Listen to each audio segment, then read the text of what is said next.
ஆந்திர மாநிலம் சித்தூர் மாநகராட்சி பெண் மேயர் கொடூரமாக சுட்டுக் கொலை செய்யப்பட்டார்.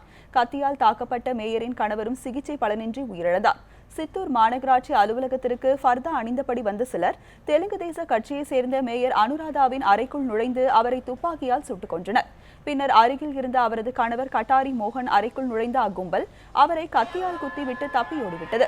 படுகாயமடைந்த கட்டாரி மோகன் வேலூர் கிறிஸ்தவ மருத்துவக் கல்லூரி மருத்துவமனையில் அனுமதிக்கப்பட்டார். ஆனால் அங்கு சிகிச்சை பலனின்றி அவர் உயிரிழந்தார்.